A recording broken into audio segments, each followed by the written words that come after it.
Hey, welcome back. This is that yogi guy, and I apologize. I've been out. I was sick, and my voice was not good enough to do an audio. So I'm finally back, and I have a really good question here.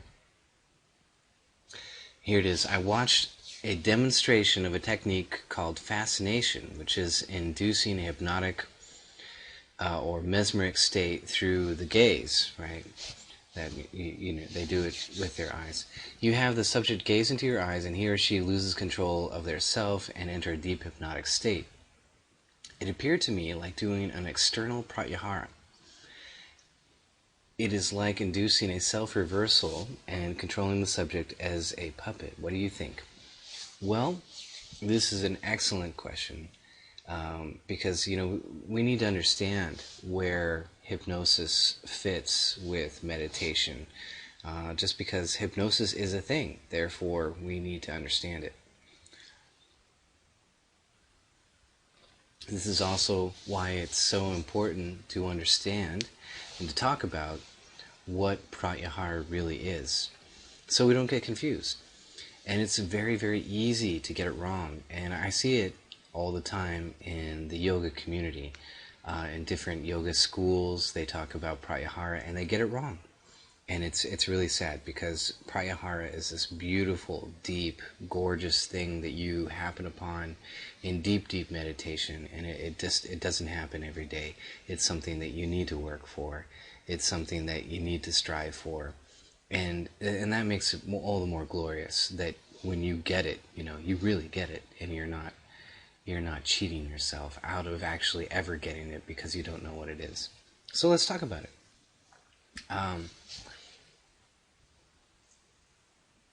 So we have a waking state.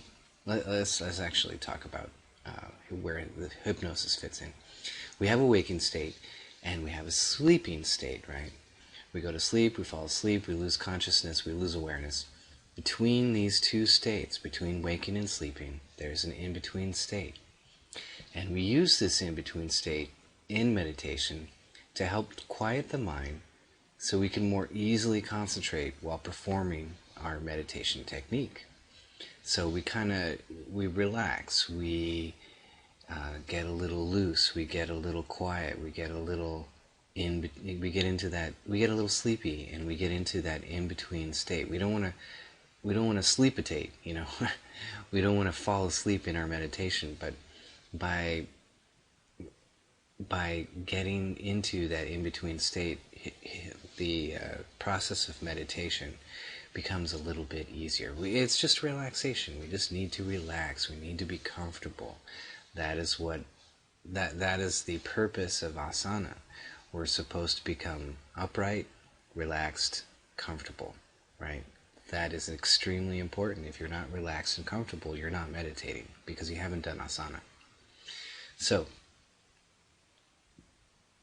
a hypnotist or a hypnotherapist uses this sleepy state, this in-between state, for some of the same reasons.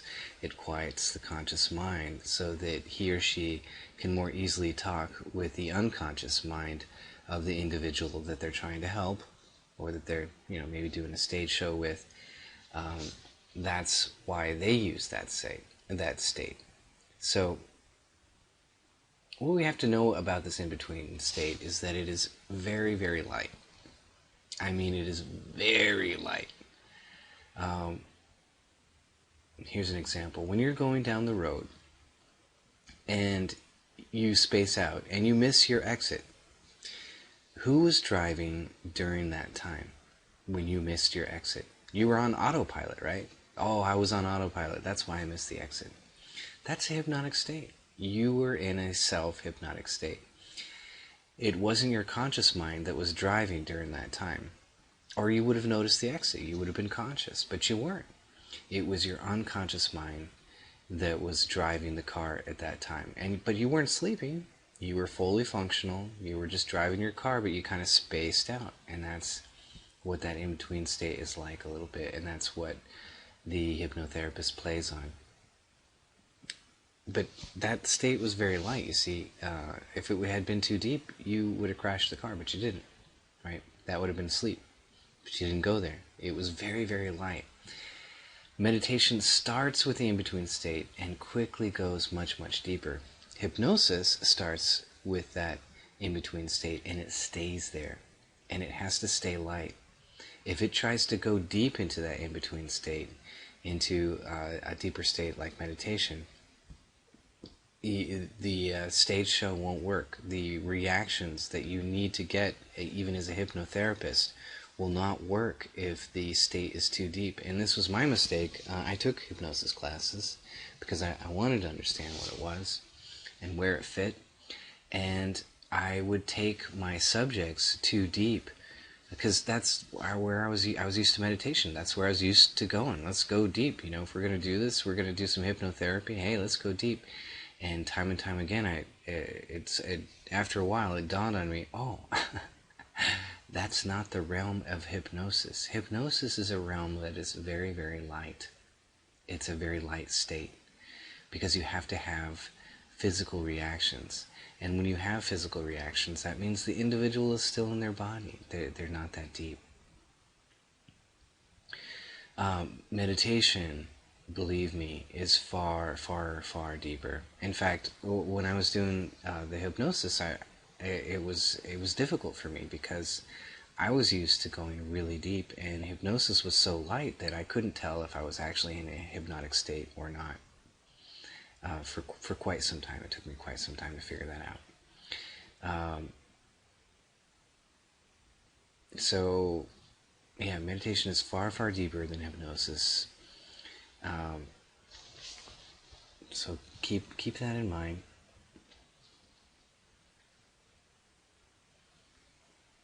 Meditation it leaves hypnosis in the dust.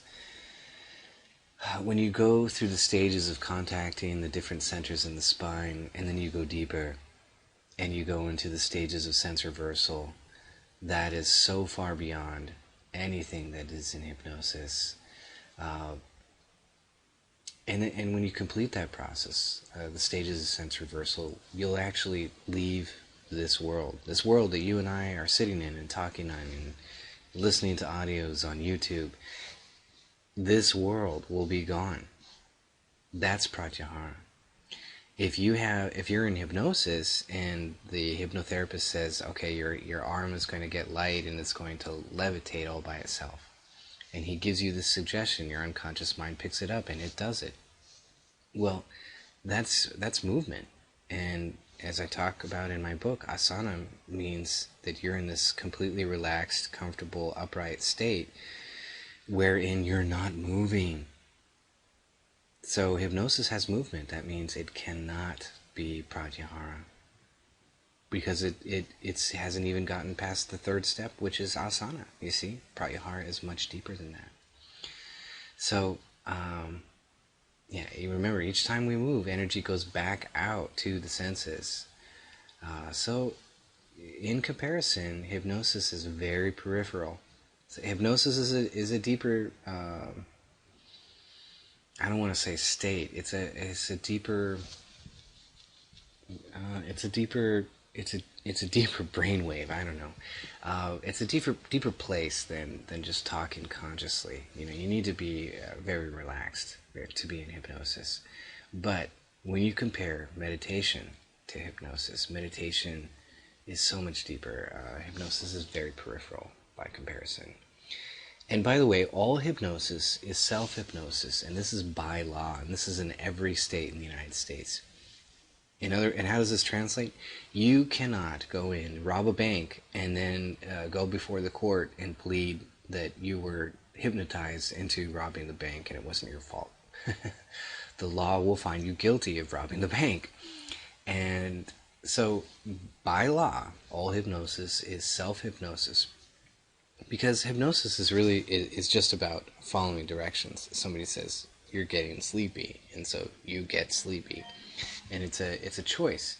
You don't have to get sleepy. You're choosing to follow along. The people who are really good at stage shows are the same people who get really relaxed and loose at a party and put a lampshade on the top of their head and they have fun. And that's when you're a hypnotist and doing a stage show. That's that's a perfect person. That's the person you want. And they go through a system of tests to see who will really follow directions well, hypnotic suggestions well. And those are the people that they invite to the front of the stage. They don't invite anybody because it wouldn't work.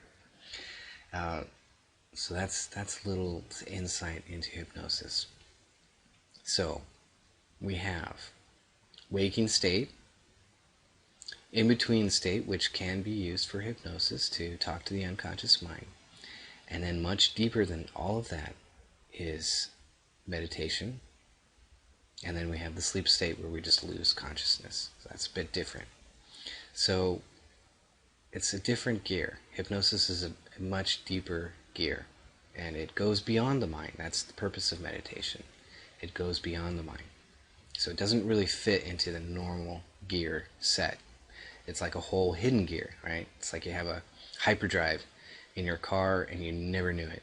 It's just sitting there waiting for you to try it out. And that's the magic of meditation.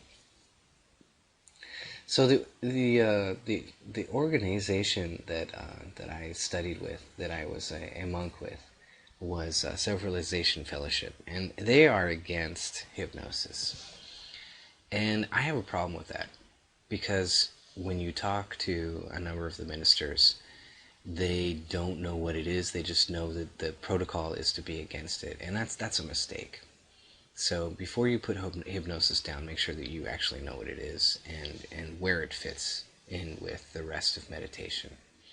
Because it's not voodoo. It's just a process of talking to the unconscious mind, which can be very helpful.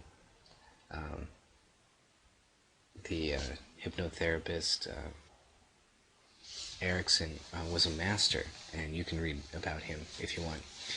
He has lots of books out there. You can look him up on Amazon. Erickson was a master hypnotherapist. He helped people stop smoking, lose weight, have better relationships. He was a real master of helping people. So there you go. So no, just to clarify with the question, it doesn't quite work like that. Pratyahara is much, much deeper, and nobody can make you go into Pratyahara. And nobody can make you do stuff in hypnosis. There's always a choice in yourself. When you're in a hypnotic state, you don't lose all power. You may choose to lose all power, but that's a choice. It's all a choice, and you can stop. You can break. I've seen people break out of hypnosis all the time. They get too uncomfortable. They're like, I don't want to do this, and they just stand up and walk out of it. It's not that deep. It's a very light state. It has to be to work. It's just by nature. So I hope that clarifies a little bit. And now Pratyahara is just this deep, deep magical thing where you lose consciousness of this entire world. And if you have any movement in the body, if you are aware of your body, that all has to disappear before you can really experience. When it disappears, you are experiencing Pratyahara. Until then, you're just not there. So that means that there's more to come. All right, my friends? God bless.